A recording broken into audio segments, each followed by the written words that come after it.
Caracterizó la transición fue el miedo. El miedo. Esto nunca lo que hemos querido explicar. El miedo. La muerte de Franco estaba considerada, aquel famoso 20 de noviembre del 75, inolvidable, donde ahora un montón de puñados de fantasmas dicen que descorcharon no sé cuántas botellas de champán, no las descorchó nadie. Había que ser un gilipollas integral para descorchar botellas de champán con el miedo que existía en la población. Había un acojone, se tomaba tila, no se tomaba champán. Entonces, cuando vuestros padres os digan que descorcharon las botellas, que por cierto debían estar ya caducadas porque duró mes y medio muriéndose, o sea que vamos, ya tenía que estar el champán pasado de estar en la nevera. La característica fundamental, por lo que la ruptura fue imposible, por más que se quisiera y que se anhelara una parte de la sociedad, era un elemento clave, el miedo.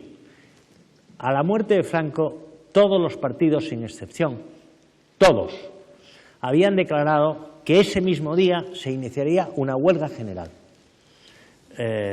Hay un capítulo en el libro del precio de la transición dedicado a ese, en mi librito, aquel antiguo.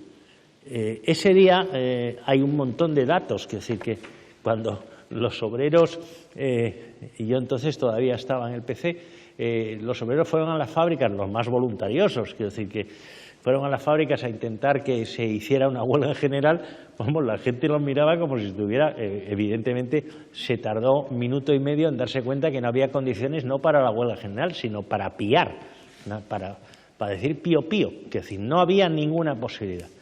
Las colas del Palacio Oriente eran infinitas, se ha olvidado siempre eso, eran infinitas, llegaban hasta más allá del Parque del Moro, es decir, del Campo del Moro, de la parte de atrás, es decir, era absolutamente imposible iniciar nada, había miedo. Y sin embargo, esto es un fenómeno, que no voy a alargarme ahora porque estamos realmente comidos de tiempo, este es un fenómeno que la nueva gente, es decir, aquellos que evidentemente representa mucho mejor Juan Carlos Monedero que yo, no existe, ese miedo ya no existe.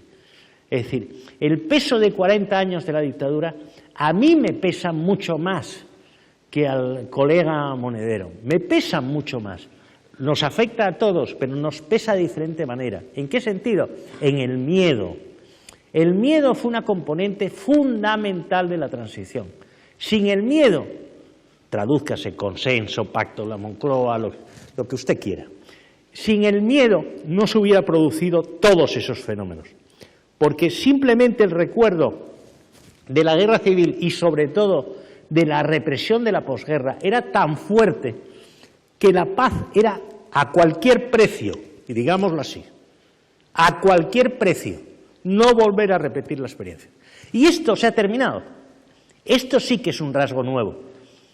Es decir, ahora el problema de la guerra civil, el problema, por ejemplo, de por qué son los nietos los que sacan los nichos de sus abuelos y no fueron sus padres, porque esto tendríamos que analizarlo.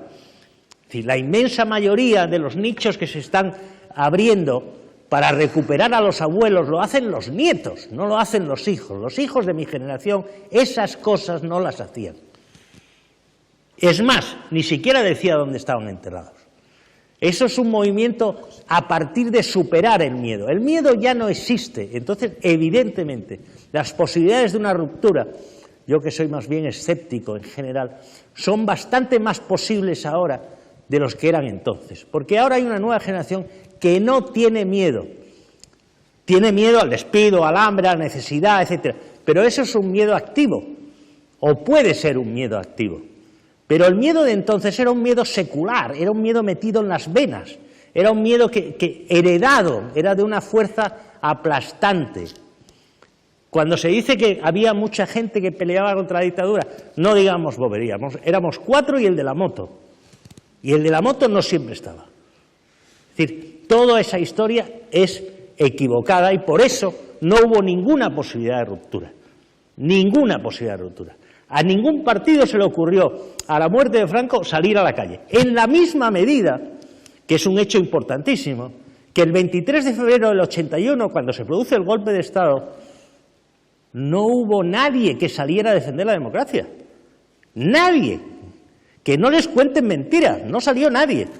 Me acuerdo que del PC salieron 4 en un 600, o un coche, un Simca 1000, no me acuerdo muy bien. Vamos a hacer el ridículo, ¿qué iban a hacer con el Simca 1000? Podían hacer otras cosas, pero no era el caso.